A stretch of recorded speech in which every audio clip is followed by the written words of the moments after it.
Ustedes saben que esta es la lección 17, hoy entramos en Semana Santa y justo eh, aquí en Juan nos toca el comienzo de la semana, la última semana de Jesús en la tierra, eh, bueno, en su cuerpo físico. En el capítulo 12, en la semana pasada, quedamos en que había ese grupo de griegos, ciertos griegos que habían subido a adorar en la fiesta, y estos eran griegos pero que se habían convertido al judaísmo, como Cornelio. ¿Se acuerdan? Cornelio no era un convertido, pero un simpatizante. Era un simpatizante y y se acercan a Jesús, pero se acercan a Jesús como en manera indirecta. Eh, es decir, posiblemente Jesús estaba ahí en el templo sentado hablando y rodeado por sus discípulos, y entonces esta gente se le acercó y se le acercó a Felipe, porque Felipe tenía, seguramente tenía, se identificaba con los griegos, tenía un nombre griego, había nacido en Bethsaida, que era una región donde había mucha gente griega y judíos que hablaban en griego. Y se acercaron a Felipe, y Juan dice, se acercaron a Felipe que era de Bethsaida de Galilea. Ahí ustedes tienen la explicación por qué se le acercaron a Felipe. Y le dijeron que querían ver a Jesús, y Felipe se lo dijo a Andrés, y entonces Andrés y Felipe se lo dijeron a Jesús. Y Jesús le respondió, pero no le respondió a los griegos, le respondió a sus discípulos. Y le dijo, ha llegado la hora de que el Hijo del Hombre sea glorificado. No habló con los griegos, habló con sus discípulos. ¿Y por qué? Porque había llegado su hora. Y estos griegos, lógicamente, no tenían acceso todavía, porque Jesús no había muerto, no había ido a la cruz. Y no se olviden que, como Pablo dice, en otro tiempo los gentiles estaban lejos, pero ahora mediante la sangre de Cristo Dios los ha acercado a Él, ¿no? Y por eso Jesús entonces, cuando le responde a los discípulos, a Andrés y Felipe, que le dicen, hay unos griegos que te quieren ver, Jesús le dice así, de cierto, os digo que si el grano de trigo no cae en la tierra y muere, queda solo, pero si muere lleva mucho fruto. Ahí estaba hablando de la cruz. Es porque era necesario tener un nuevo pacto. Sin el nuevo pacto, los gentiles no se podían acercar. No podían ser admitidos a tener comunión con Dios. Solamente a través de la cruz, a través de la muerte, el derramamiento de sangre y la resurrección de Cristo, nosotros tenemos acceso a eso. Entonces, claro, cuando Él dice eso, fíjese lo que Él dice después. Cuando Él dice, no, todavía yo no puedo tener, no me puedo acercar, o ellos no se pueden acercar, porque todavía Él no había muerto, no había derramado su sangre, el nuevo pacto todavía no había sido instituido. Y fíjese el resultado de lo que Él dice. Mire lo que Él dice. Dice, ahora está turbada mi alma. ¿Y qué diré? Padre, sálvame de esta hora, mas para esto he llegado a esta hora. Cuidado, porque Él no está hablando, Él está hablando en el contexto es que esta gente se le acerca, gentiles, y no pueden tener comunión con Dios porque todavía Él no había sido sacrificado. Entonces, por ese dolor que Él tenía, que esta gente no podían acercarse, que los gentiles no podían acercarse, entonces Jesús dice, está turbada mi alma. Pero ¿qué voy a decir al Padre? ¿Que me salve de esta hora? No, dice, para esto he llegado a esta hora. ¿Para qué? Para instituir el nuevo pacto, para morir como el grano de trigo que muere para producir fruto. ¿Ustedes me entienden? Entonces, en el versículo 18 dice, Padre, glorifica tu nombre. Padre, glorifica tu nombre. Y dice que entonces vino una voz del cielo que dice, lo he glorificado y lo glorificaré otra vez. Fíjese qué interesante, porque en el libro de Apocalipsis nosotros vemos esto, vemos como el Hijo le dirige toda la adoración al Padre, pero el Padre dirige toda la adoración al Hijo. Es decir, si el Hijo cuando recibe adoración se la dirige al Padre, y si el Padre cuando recibe adoración se la dirige al Hijo, ¿cuánto más nosotros, no? ¿Cuánto más nosotros? Y entonces Jesús dice, Padre, glorifica tu nombre. Y el Padre dice, lo he glorificado al Hijo y lo glorificaré otra vez. Entre el Padre y el Hijo están hablando de glorificarse. Claro, ¿por qué? ¿Cómo glorifica el Hijo al Padre? ¿Sabe cómo lo glorifica? Obedeciéndolo. La obediencia al Padre glorifica al Padre. Igual que nosotros, como padres y madres, cuando nuestros hijos nos obedecen, cuando nos honran, bueno, nos están glorificando. No es la misma manera, pero nos están exaltando, nos están honrando. Y entonces Jesús dice, Padre, glorifica, que tu nombre sea glorificado. El Padre dice, no, te voy a glorificar a ti, y aún te he glorificado y te voy a glorificar más. Y la multitud que estaba allí y había oído la voz, decía que había sido un trueno, y otros decían, un ángel le ha hablado. Y respondió Jesús y dijo, no ha venido esta voz por causa mía, sino por causa de ustedes. Es interesante. ¿Ustedes se acuerdan cuando Pablo iba camino a Damasco? Saulo iba camino a Damasco. Dice que también que Jesús se le apareció y cayeron al piso, y cuando Jesús le habla a Saulo lo escucha y tiene una conversación. Pero los que estaban con él, dice que los hombres que iban con Saulo se pararon atónitos, oyendo a la verdad la voz, pero sin ver a nadie.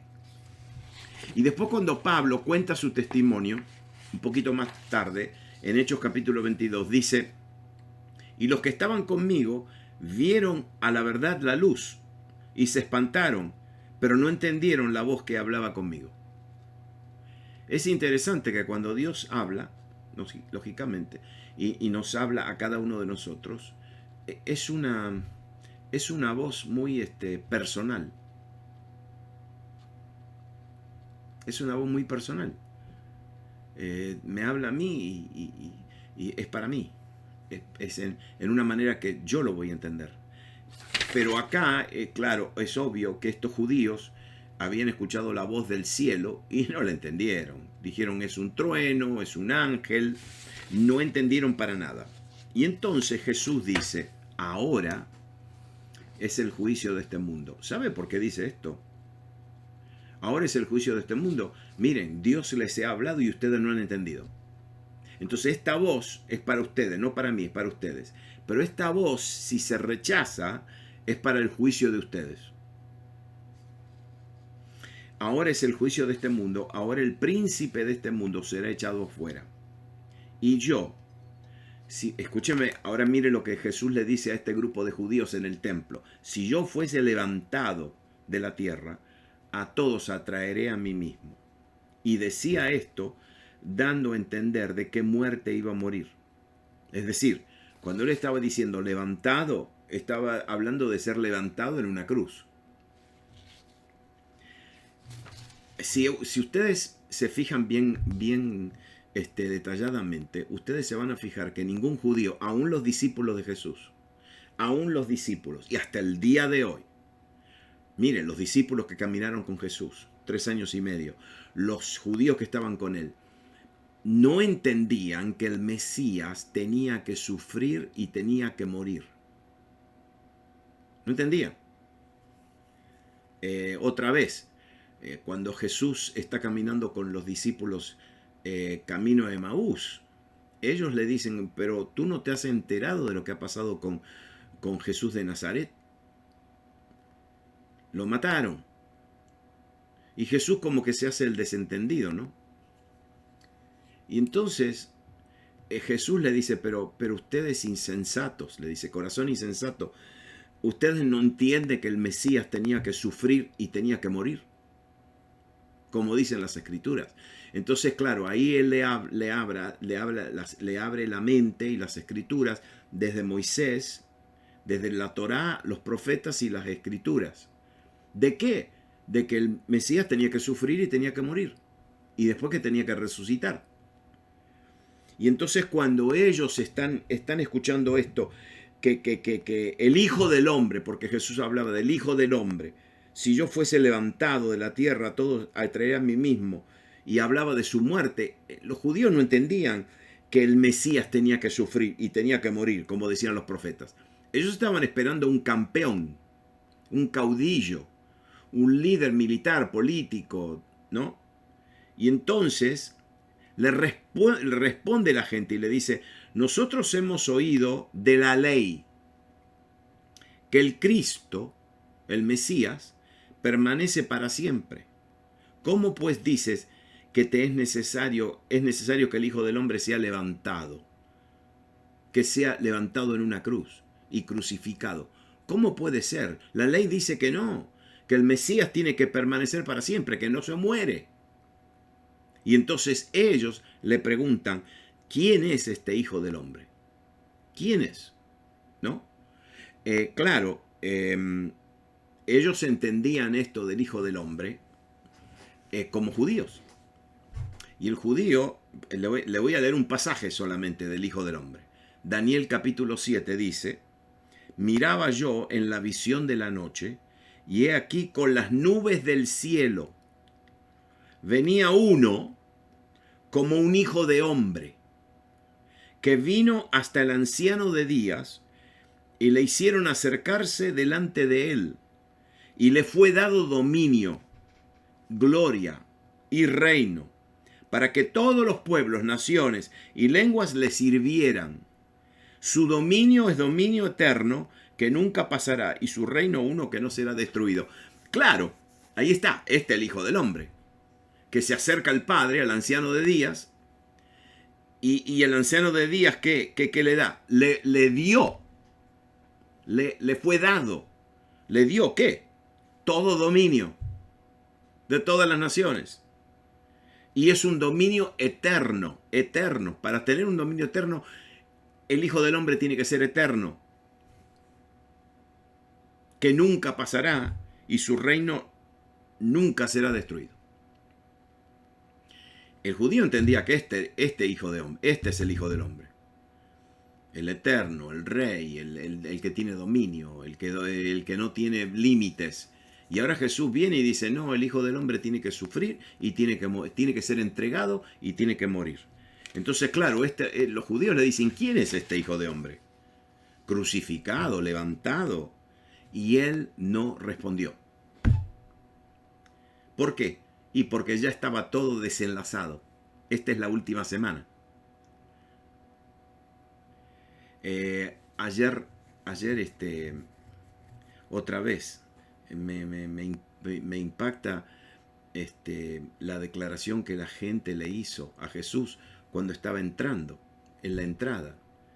No simplemente dijeron, Hosana, bendito es el que viene en el nombre del Señor. Dijeron, Hosana es bendito el que viene en el nombre del Señor, el Rey de Israel, el Rey de Israel. Y después dice, bendito el reino de nuestro Padre David, que viene, el reino de David, ahora que está viniendo a nosotros, en este rey, lo declaran rey. Ahora imagínense ustedes, primeramente, lo que pensaron los romanos. Cuando la gente empezó a decir, ese es el rey que tenemos. Los romanos eran los que ponían reyes. Aparte que había un rey ya en Israel, se llamaba Herodes. Entonces ahora el pueblo está gritando, este es el rey de Israel. Imagínense ustedes. Y ahora Jesús dice, no, yo soy el Hijo del Hombre. Y esta gente dice, no. Rey entendemos, pero Hijo del Hombre que va a morir, que va a ser levantado y crucificado, no lo entendemos. ¿Quién es este Hijo de Hombre? Y entonces Jesús no le responde, porque en este momento, en este periodo, Jesús no está interesado en responder, en explicarse. Él va derechito a la cruz. Y mire lo que le dice. Versículo 35. Entonces Jesús le dijo, aún por un poco está la luz entre vosotros. Andad entre tanto que tenéis luz, para que no os sorprendan las tinieblas, porque el que anda en tinieblas no sabe dónde va. Y entre tanto que tenéis la luz, ¿y quién es la luz? Él. Él lo dijo claramente, que Él era la luz del mundo. Entonces dice, mientras tanto que tenéis la luz, creed en la luz para que seáis hijos de luz. Estas cosas habló Jesús. Ahora mire bien, escuche bien. Y se fue y se ocultó de ellos. Se terminó su momento público. Se fue y se ocultó. Y claro, ahora Juan hace un comentario acá en el medio, mete como un comentario. Y dice, pero a pesar de que había hecho tantas señales delante de ellos, no creían en él, para que se cumpliese la palabra del profeta Isaías que dijo, Señor, ¿quién ha creído en nuestro anuncio? ¿Y a quién se ha revelado el brazo del Señor? Por esto no podían creer, porque también dijo Isaías, cegó los ojos, Isaías capítulo 6, cerró los ojos de ellos y endureció su corazón, para que no vean con los ojos y entiendan con el corazón, y se conviertan y yo los sane. Isaías dijo esto cuando vio su gloria. ¿Se acuerda en el capítulo 6 cuando Isaías dice, yo vi el trono? Y ahí estaba el trono. Bueno, acá dice, Isaías dijo esto cuando vio su gloria y habló acerca de él. Con todo esto, aún de los gobernantes, muchos creyeron en él, pero por causa de los fariseos no lo confesaban para no ser expulsados de la sinagoga porque amaban más la gloria de los hombres que la gloria de Dios. Y acá entonces Juan dice, porque Jesús clamó y dijo, el que cree en mí no cree en mí, sino el que me envió. Y el que me ve, ve al que me envió. Yo, la luz, he venido al mundo, para que todo aquel que cree en mí no permanezca en tinieblas. El que oye mis palabras y no las guarda, yo no le juzgo, porque no he venido a juzgar al mundo, sino a salvar al mundo. Pero el que me rechaza y no recibe mis palabras, tiene quien le juzgue la palabra que he hablado. Cuidado, entienda por favor, nosotros tenemos un mal concepto de Dios como juez. ¿No? Que pensamos que Dios tiene un martillo y que ¡pum! Y que juzga. Y Jesús acá nos dice algo de Dios como juez. Dice, yo no vine a juzgar a nadie. Lo que tú dices y lo que tú haces te está juzgando. Tus propias palabras te juzgan. Tus propios hechos, tus propias acciones te juzgan, ¿no? Y entonces, en este momento, cuando Jesús termina y dice, yo ya terminé de decir todo esto, me voy, y se ocultó de ellos. Empieza el capítulo 13 de Juan. Ya todo lo que tenía que decir, se lo dijo a la gente. Se lo dijo. Y ahora empieza un periodo donde él tiene como una conferencia íntima con sus discípulos. Es decir, se terminó el ministerio público, ya le dijo todo lo que tenía que decir, le dijo el Hijo del Hombre tiene que sufrir, tiene que ser levantado, el que cree en mí tiene luz, pero el que no cree en mí anda en tinieblas, yo no lo juzgo, ustedes mismos se están juzgando con su propia palabra, y ahora él se retira. Se retira. Y en el capítulo 13 dice, antes de la fiesta de la Pascua, sabiendo Jesús que su hora había llegado, para que pasase de este mundo al Padre, como había amado a los suyos que estaban en el mundo y los amó hasta el fin. Qué triste que esta traducción dice los amó hasta el fin, ¿no? Es triste, ¿no? No tendría que decir esto. Pero cuando dice los amó hasta el fin, la expresión es los amó completamente. Los amó totalmente. Es decir, Ahora Jesús, ahora fíjese cómo la diferencia, porque esto que vamos a ver, la última cena que Jesús tiene con sus discípulos, está en los 4 evangelios. Mateo, Marcos y Lucas hablan más o menos con los mismos detalles, pero Juan le pone un detalle distinto, como un acento distinto, ¿no? Primeramente, lo primero que él dice en los últimos días de su vida, en la fiesta de la Pascua, Jesús los amó hasta el fin, hasta la totalidad. Eso es lo que significa. Hasta completar todo. Y los otros evangelios hablan de la última cena, hablan que fue preparada por Juan, por Pedro, hablan de cómo lo que Jesús hizo, durante la cena, el pan, las copas, la discusión entre los discípulos, quién era el más grande, porque después que comieron se pusieron a discutir. Pero en Juan, fíjese la diferencia. Es como que Juan, los otros 3, como eligieron lo que decir, pero Juan no eligió decir todo. Juan eligió comunicar lo que para él era importante. ¿Y qué comunica Juan? Que no comunican los otros. ¿Saben lo que comunica? Que Jesús le lavó los pies a los discípulos. Que los amó hasta el fin. Después que le lavó los pies. Después que Jesús les habló acerca de servir.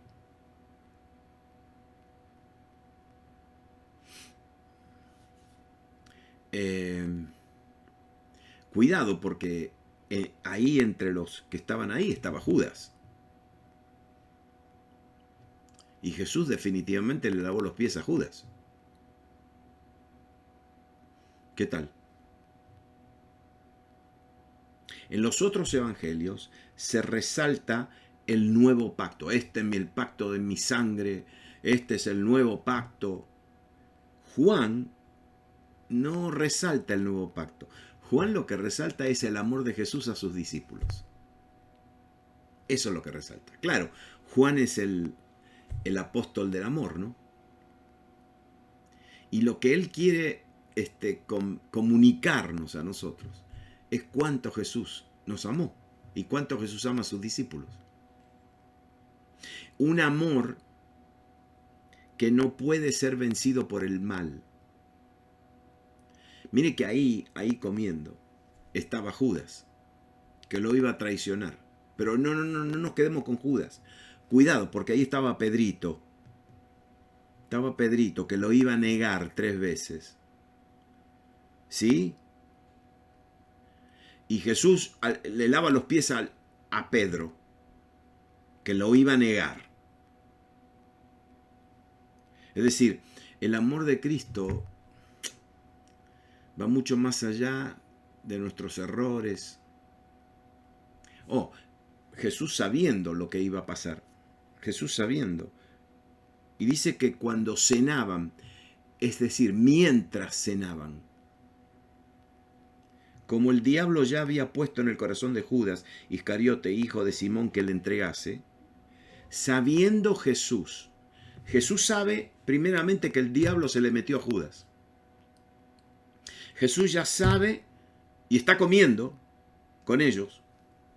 Y Jesús ya sabe de que lo va a entregar. Pero también Jesús sabe que el Padre le había dado todas las cosas en sus manos. Y que había salido de Dios y que a Dios iba. Cuidado porque, a ver, aquí hay una lección, ¿no? Jesús está en la mesa comiendo con un traidor y con Pedro que lo iba a negar. Ok, a lo mejor ustedes son todos maduros y perfectos y hermosos y espirituales, pero alguien como alguno de nosotros, ¿sí?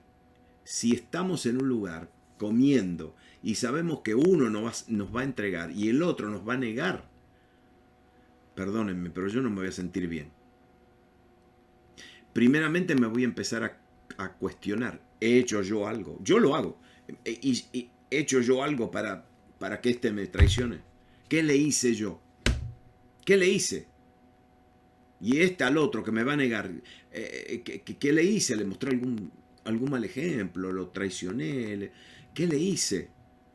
Y Jesús entonces, fíjese que aquí está escrito en una manera muy linda, porque dice, él sabía que este lo iba a traicionar, aquel lo iba a negar, pero dice que Jesús sabía de que el Padre le había dado todas las cosas en las manos y que había salido de Dios y a Dios iba. Es decir, tenía una identidad muy clara. El que tiene una identidad muy clara, ahí tenemos que ir, ¿no? Si yo tengo una identidad clara, que me traicione el que me traicione, que me chismee el que me chismee, que me niegue. Si yo sé quién soy,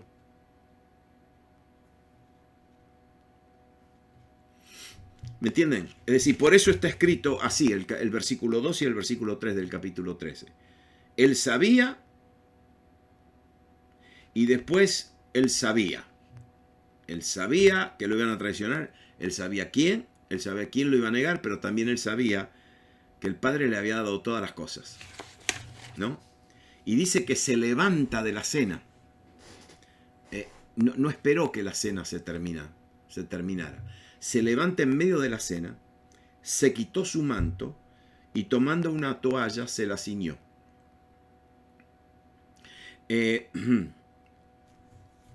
Yo el viernes a la noche, el Viernes Santo, a las 7:30 hora de aquí, yo voy a dar la enseñanza de las copas en la iglesia. Y la enseñanza de las copas tiene como el pueblo judío cuando celebran la Pascua, ellos tienen un orden. Levantan la primera copa, ¿no? Y después,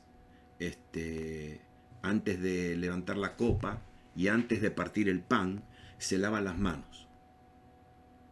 Tienen como una fuente de agua y una toalla, y el padre moja sus manos y se lava las manos antes de tocar el pan, ¿no? Y Jesús entonces, en cambio de lavarse las manos, ahora ustedes van a entender el lenguaje, todo esto. En cambio de lavarse las manos, él, ¿sabe lo que hizo? Se puso una toalla en la cintura, baja la fuente al piso y le lava los pies a Pedro. Y le lava los pies a todos.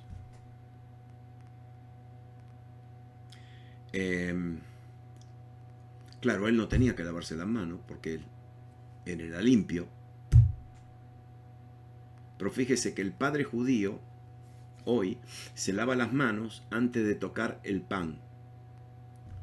Jesús lava a Pedro y lo purifica y después le dice, ahora lo vamos a leer lo que le dice, ¿no? Es todo un simbolismo. Él sabía el amor que Jesús le tenía a los discípulos. Este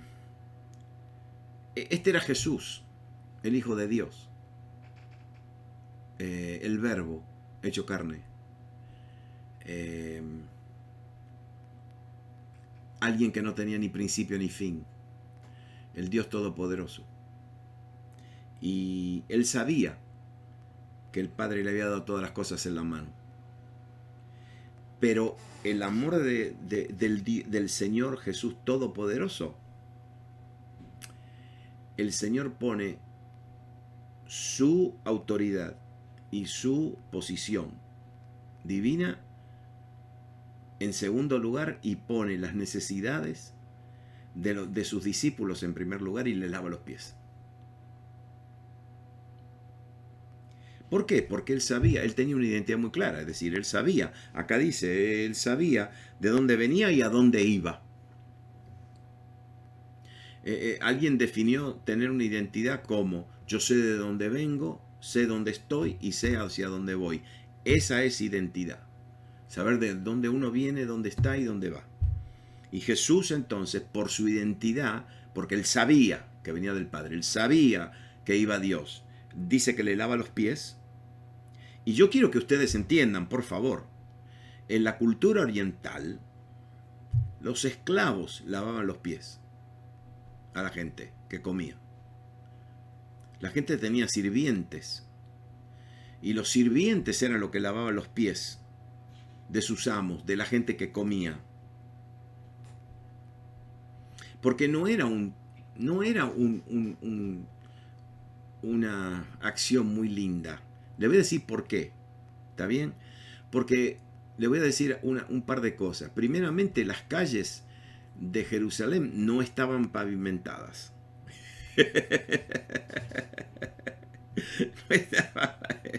No estaban pavimentadas. ¿Está bien? No solamente que la gente caminaba por las calles, pero caminaban los animales.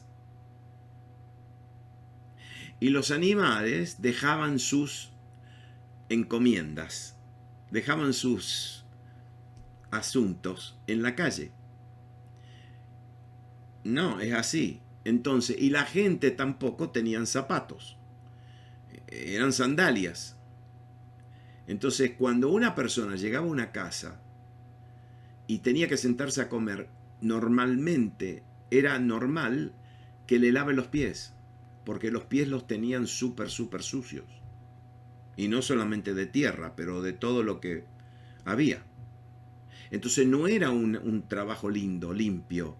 No era un trabajo agradable, era un trabajo desagradable. Por eso lo hacían los esclavos, los siervos. Bueno, Jesús le hizo eso. Y le seca los pies con una toalla. Ahora, ¿por qué es importante esto? No se olviden, los discípulos estaban comiendo, pero estaban discutiendo entre ellos quién era el más grande. Estaban preocupados por quién iba a ocupar una posición más alta en el reino. Porque ellos pensaban que ya venía el reino. Jesús le dice, la hora ha llegado, ya llegó la hora. Y ellos decían, está bien, ya, tremendo. Como la madre de Juan y la madre de los hermanitos de los hijos del trueno. Le dijo Jesús, mi hijo, un hijo a la derecha, un hijo a la izquierda, por favor, en tu trono, cuando tú vengas a tu trono. Ellos tenían esa mentalidad. Es decir, estaban pensando en el trono que iban a ocupar y Jesús estaba pensando en una toalla, de cómo le iba a limpiarlo, le iba a lavar los pies. Ese era el amor de Cristo, ¿no? Un amor activo, un amor de acción, porque se levantó y tomó acción. Un amor, y ahora viene un amor que como que purificaba, porque le dijo a Simón Pedro, a Pedro, y Pedro le dijo, Señor, ¿tú me lavas los pies? Y Jesús le dijo, lo que yo hago, tú no lo comprendes ahora, mas lo entenderás después. Y Pedro le dijo, no me lavarán los pies, jamás, jamás. Y Jesús le respondió, si yo no te lavo, no tenés parte conmigo.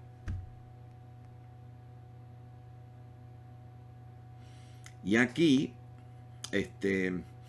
a ver, terminamos. Pedro le dijo, no me lavarás los pies jamás. Y Jesús le respondió, si no te lavare no tendrás parte conmigo. Y le dijo Simón Pedro, Señor, no solo mis pies, sino también las manos y la cabeza. Y en el versículo 10 dice, Jesús le dice, el que está lavado no necesita sino lavarse los pies, pues está todo limpio, y vosotros limpios estáis, aunque no todos. Aquí hay un juego de palabras, ¿ok? Porque aquí él usa dos palabras, la palabra lavar y la palabra bañar. Entonces le dice, Pedro le estaba hablando de que le lave los pies. Señor, no solamente lávame los pies, pero lávame todo, le dijo. Sino las manos y la cabeza. Pero le dice lavarme, lávame los pies y la cabeza. Y Jesús le dice, no, el que está bañado,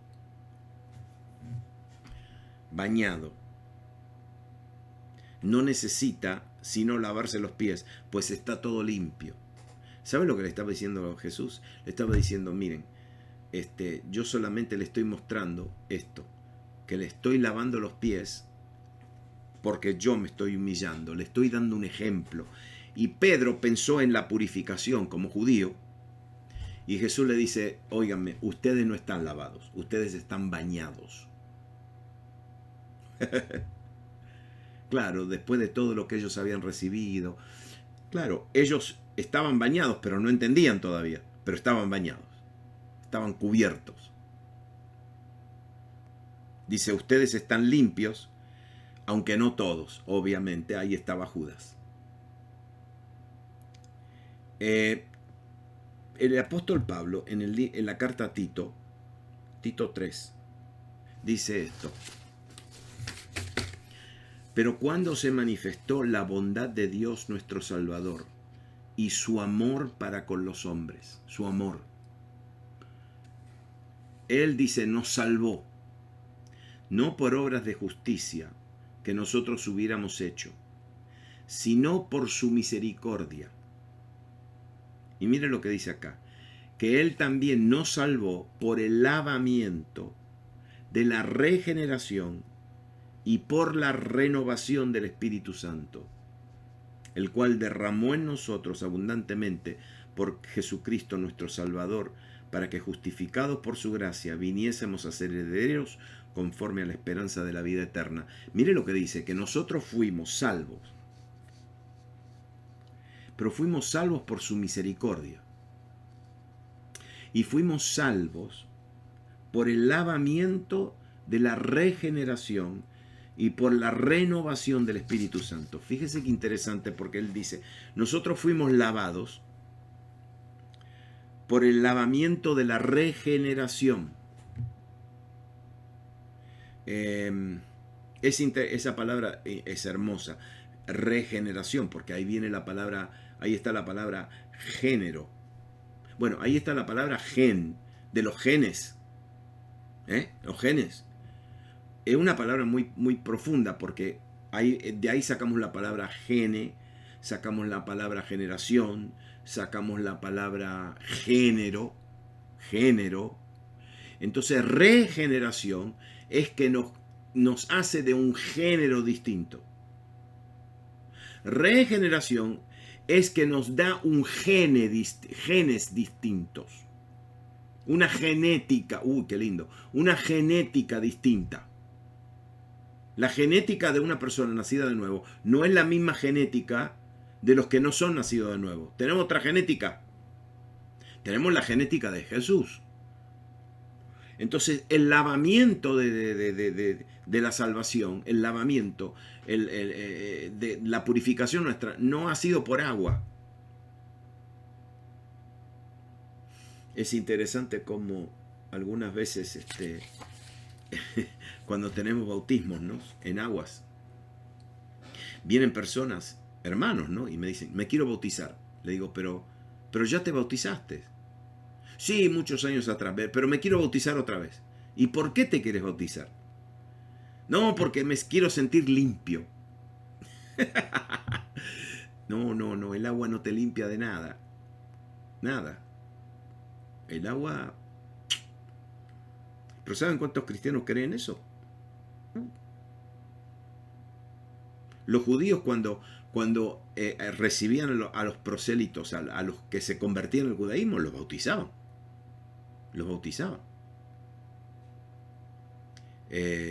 Y nosotros no hemos sido bautizados con agua, hemos sido bautizados con una regeneración, con un cambio de genética. Pero después es lindo, porque dice que no solamente el cambio de genética, pero después por la renovación del Espíritu Santo. Eso me enseña que esta situación no es una vez, es con una continua renovación de la regeneración. Es un continuo obrar del Espíritu Santo que me renueva y me renueva y me renueva todos los días. Y dice, y esto se derramó en nosotros abundantemente por Jesucristo nuestro Salvador. Entonces, claro, esta es Esta es la revelación que viene a la iglesia del Nuevo Testamento años después de que ellos recibieron. Jesucristo le dijo, yo los lavo ahora, pero ustedes no van a entender lo que estoy haciendo, pero un día lo van a entender. Aquí está, un día lo entendieron. Entendieron que el lavamiento no era con agua, el lavamiento era con una regeneración, con un cambio de genética, un cambio de género. Qué lindo, ¿no? Un cambio de género. Y por la renovación continua del Espíritu Santo.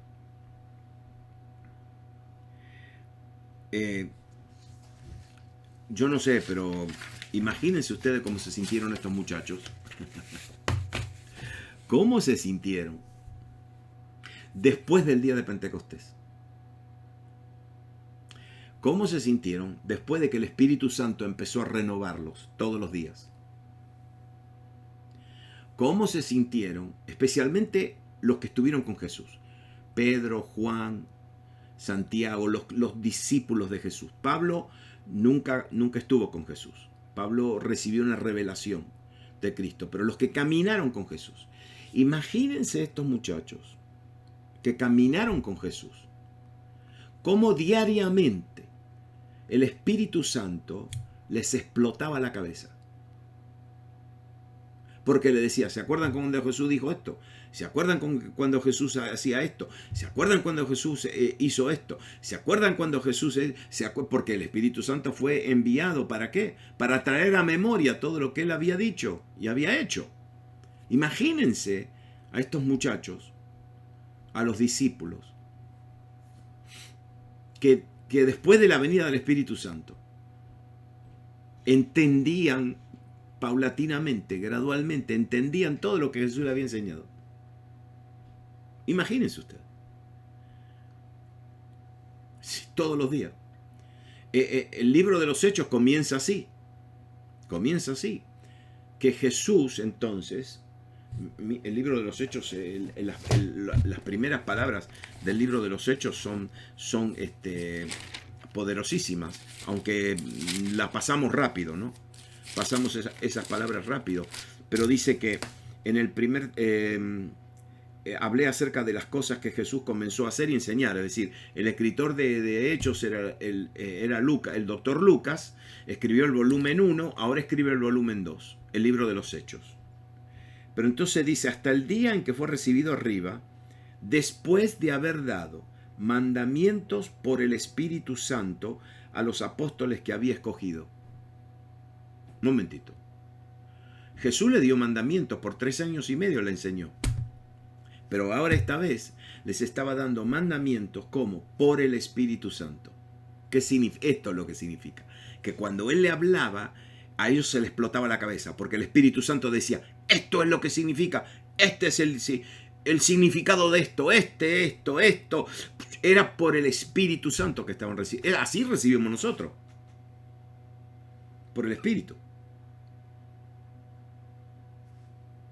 Es la única manera de entender a Jesús, por el Espíritu Santo. Y acá no dice mandamientos por el Espíritu Santo, dice mandamientos a través del Espíritu Santo. En otras palabras, Jesús ya en esos 40 días hablaba a través del Espíritu Santo y el Espíritu Santo era el que comunicaba. ¿Y qué comunicaba? Y todo lo que Jesús le había enseñado, pero ahora lo entendían. Ahora lo entendían. Y esto fue antes de la venida del Espíritu Santo. Imagínense después de la venida del Espíritu Santo. A mí lo que me impresiona, por ejemplo, es de que la primera predicación de Pedro, que era un simple, humilde pescador, que se predica un mensaje de Joel. Esto es lo que dijo el profeta. Y siempre me pregunté, pero ¿y de dónde, cómo sabía Pedro, Joel? Bueno, porque estaba lleno del Espíritu Santo. Y el Espíritu Santo entonces le revelaba, le iluminaba todo lo que Jesús había dicho. Muy bien. Mañana seguimos con lo que sucede después de la cena.